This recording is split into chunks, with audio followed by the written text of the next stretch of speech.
Hacking is the art of using your home computer to get into other computers via the telephone. Now, here we have a real-live hacker. This is the genuine article. He's 16 years old. His hacking pseudonym is Captain Caveman, and for obvious reasons, we've had to disguise him. Say hello, Captain. Hello. Thank you.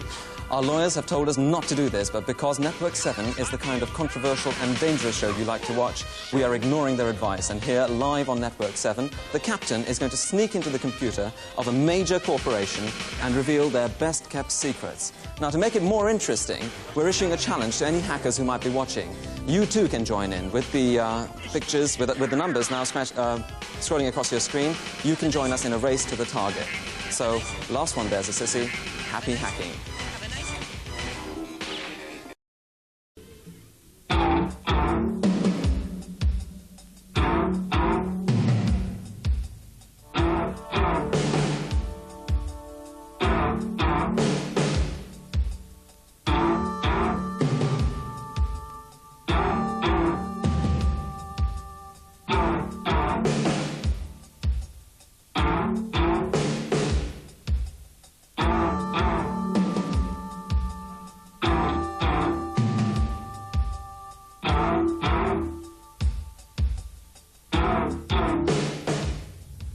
There are many ways of breaking and entering. But if you're clever,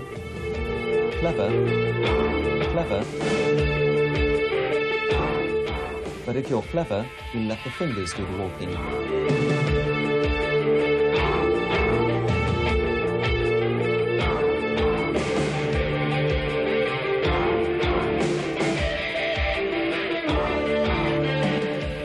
I've managed to get into Mega Business Incorporated, but I'm a bit lost now. This is a big place.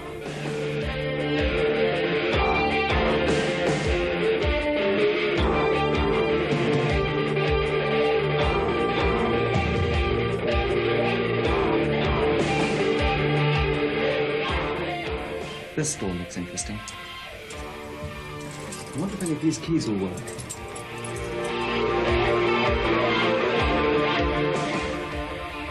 It looks like parts of the system are locked off, even to legitimate users. What we need now is the correct identification for the accounts department. Let's try the obvious one, accounts director.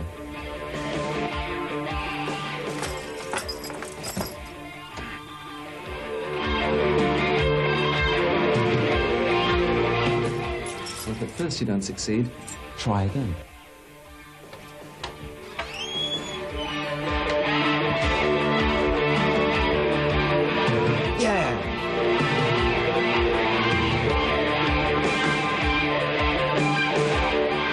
Now, which sort of file do we want to open up? Purchase ledger? No, that's boring. Account history. Network 7? Let's see what they know about us. We're about to find out.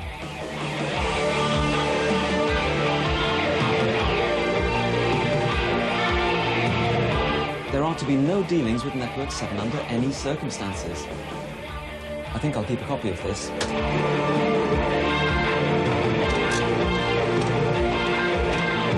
Breaking in and copying a document is just as illegal, whichever method you use. Stephen Gold was at home, telephoning a friend.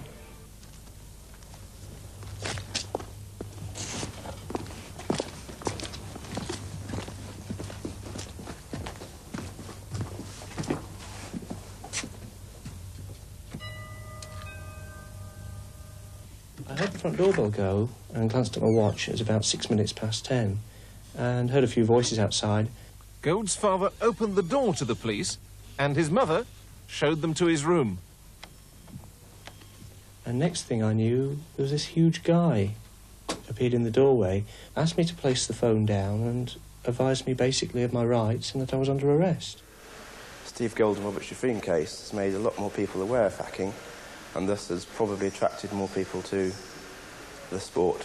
After the Computer Addicts item last week, we were contacted by a bunch of hackers who invited us to a hacking party. Now, the court case may or may not stop these people, but they are a pretty secretive bunch, and they've insisted we neither see their faces or know where they get up to their business. Which is why we're here on an anonymous street corner somewhere in suburban London. At the moment, we're waiting for our contact who's going to lead us, blindfolded, to the secret location.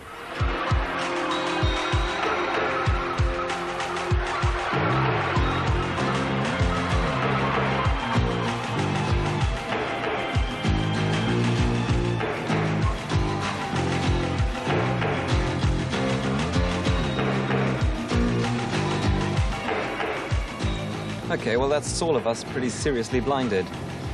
But, wait a minute. What about the cameraman?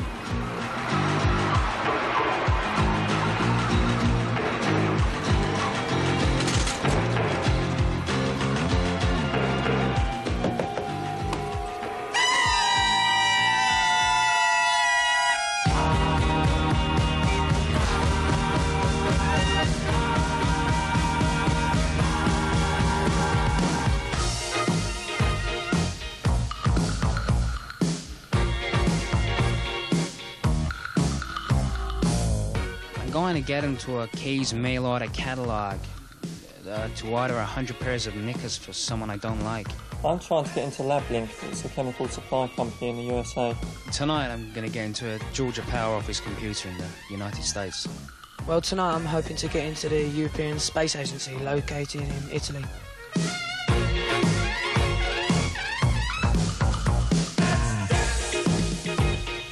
Put on your red shoes and dance the blues. Let's dance to the song they're playing on the radio. Let's sway while color lights up your face. Let's sway through the crowd to an empty space. If you say run, I'll run with you. If you say hide, we'll hide. Things are getting rather exciting over here because live behind me, Pigman has managed to get across the Atlantic into a computer in Georgia in the United States. It's actually the Georgia Power Company computer. And he has got directly into the system, and anything could happen now. So let's see what goes now. Bye. This is the logo of the Georgia Power Company. Well, I can see who's using the computer at the moment over there. And it'll tell you that. It will tell me that. 43 people on the computer at the moment. The computer thinks I'm a person called Kit Holmes. Kit Holmes, right. And his password was Kit, his first name. And who is Kit Holmes? He's someone who works for the Georgia Power Company. Unfortunately, I can't read his mail because he's already in and he may be reading his mail. He sort of like prevents me from getting in there and reading his mail. What, the real Kit Holmes is in the Georgia Power Company's computer at the moment? The computer thinks there are two Kit Holmes. One's me and one's him. I'm picking up good vibrations.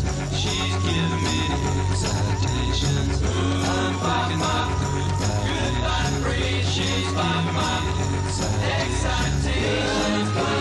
Good vibrations. In America, the hacking scene's a lot larger than it is over here. Because of a number of factors, telephone calls are a lot cheaper. There's a much greater use of computers for all sorts of things. And there are so many more people there to pass information around. And there's lots of benefits to be had, like newsletters and meetings and all that sort of thing. Most hacking happens because of the human element in a computer system. People not setting their passwords up or using obvious passwords or leaving things where they shouldn't be.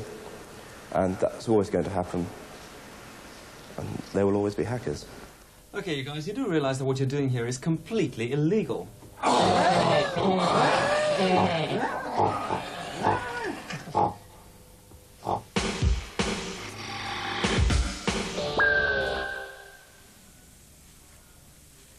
Okay, a few minutes ago, we issued a challenge to any hackers watching to join us in a television race to get into the computer of a large corporation. Now, the clever hackers amongst them have already worked out that, in fact, it is none other than the house computer of Network 7 itself. Now, to see that fair play is done, and because I don't know how to hack my way out of a paper bag, I have with me computer whiz Jez San over here, who's going to explain things to us. Now, you're not a hacker, are you? No, I mean, of course not. Well, of course not, because being network television, a hacker would hardly appear live. Now, we've had quite a few calls already. I mean, it's really surprised me. Have we made this hack too easy, do you think? No, I don't think so. Any good hacker should be able to manage it. Jez, for anyone still baffled by our clue, and that includes me, what were those little numbers and things that we've flashed up? Well, they were phone numbers coded so that only a programmer could know them. Only a programmer would understand what that message was. That's okay. right. So basically it's a series of phone numbers, and any hacker who knows his modem from his elbow will know what to do with it. Once they're in, of course, they come into... let's see if we've got a screen up. Is there a screen up here? Okay. Over here. This is the front door of the Network 7 system, and there is somebody hacking into it live. Look, it says his name, A-N-D, and we haven't got beyond that. All right, and if we move on a little bit further, we've got a message here for the slow hackers who perhaps haven't yet got it together to work out where they're hacking into. And this is what the computer has to say to them. Right. Now, if we look back to the first screen, Jez, can you tell us what's going on here? Have we got the first... what's the first stage now for anyone who's hacking in? The first stage is a clue based on the film War Games, which any hacker should know and understand. Okay, but he has to actually fill in his name and where he comes from first. That's right. Yeah, First, okay. this one is slow. Has anyone actually got beyond that? It looks like in the next... on the next computer along, there's somebody actually through to stage 2. Can we have a look at that? Stage 2. Okay, can you tell me a little bit about this, Jez? What's going on here? Sure. In stage 2, it's asking Oh, hang on, look, the caller is Jimbley from Oxfordshire. Okay, hello, Jimbley. Right, off you go, Jez. Yeah, in stage 2, it's emulating a well-known British Telecom computer, and people are supposed to use their brains to log into this. Okay, right, so that's stage 2, and in fact, if you think that was difficult, there are, in fact, 5 stages to the Network 7 computer. It's terribly secure, and nobody's ever going to find out our secrets.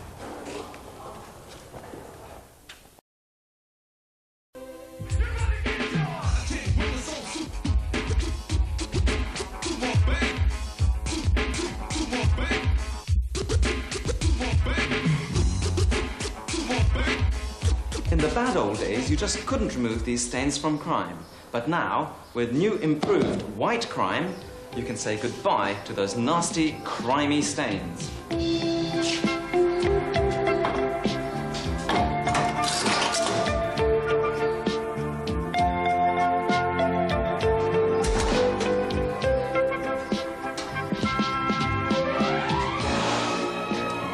That smells fresh.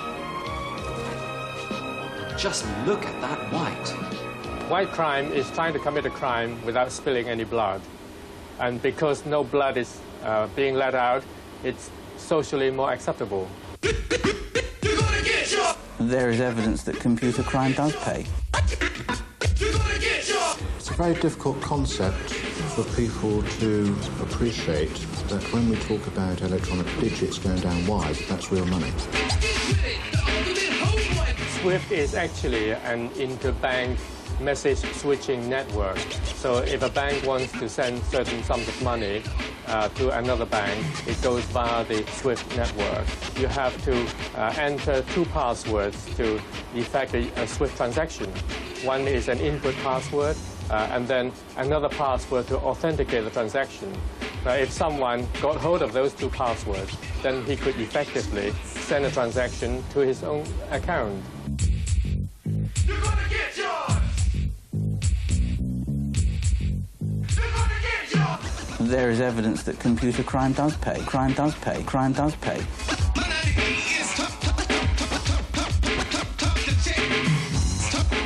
If you think of the way of making salami sausages, it's taking a little bit from everything and then building that up into the sausage. So likewise, with using salami technique to defraud means that you take a little bit from every account and then put it in an account belonging to you. The biggest danger to any company that's running a computer system is probably from its personnel. Personnel.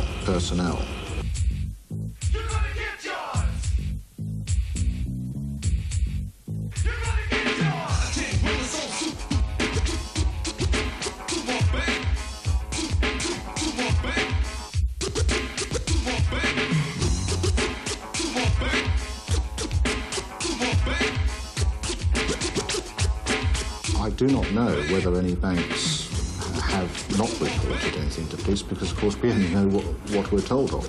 The indications are that one can look at the tip of an iceberg. there is evidence that computer crime does pay. Is it really right that people should perceive white crime as being more socially acceptable? Of course not. A crime is a crime. A crime is a crime.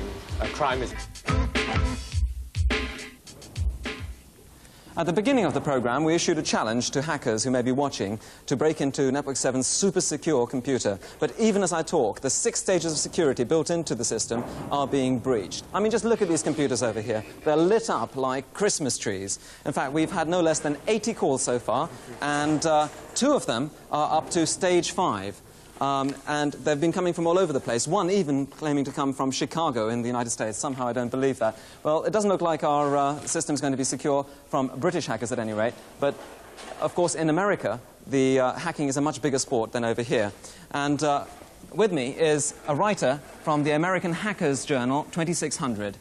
This is John Drake. John, no less an authority than the Guardian newspaper has described 2600 as by far the most direct and single-minded computer anarchist publication. Now, are you a bunch of desperate renegades? Well, we consider ourselves a liberal communications journal for hackers. What does that mean? What is a liberal communications journal? Well, basically, we publish information on different computer systems and how to get into them, system passwords. And this is available all over the United States, is it? This is available all over the Okay, US. and why is the hacking scene so much bigger in the States? Basically, there's more computers, more people, and more computers to break into. So just more of everything. More of everything, and they've broken into all sorts of places, I hear. Everything. Everything? Well, that doesn't... Well, perhaps they'll get an opportunity to break into Network 7's computer. They better get weaving, and we'll get back later in the program to see if they've succeeded.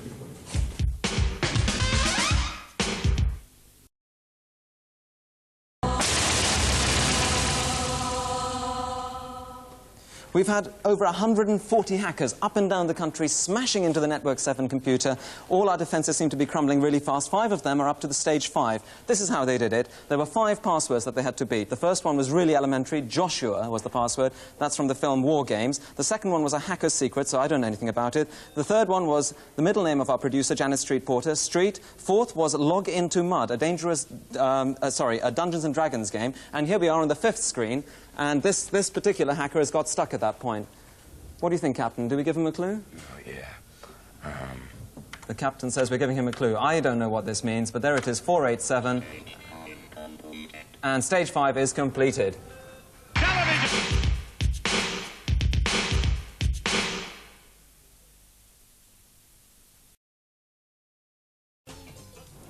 Right at the start of this program, we challenged the computer hackers who might be watching to break into Network 7's own very secure computer. Now, there were 6 stages that they had to crack, and there was a password for every single one of those. Now, I have to tell you that people have got past 5 stages, so it looks like our security is in complete tatters. And I can assure you that immediately after the show, the programmer who was responsible for that will be taken out and be given a severe duffing over. But one security feature that he built in, which hackers did not know about, was that the last final stage is time-locked. So, in fact, nobody could get into that stage until right now. And here on the screen behind me, you can see someone trying desperately to get into that final stage. And this is what is going to give them access to the secret confidential files that nobody on Network 7 knows anything about. And as you can see, at this stage, he's got to spell my name right.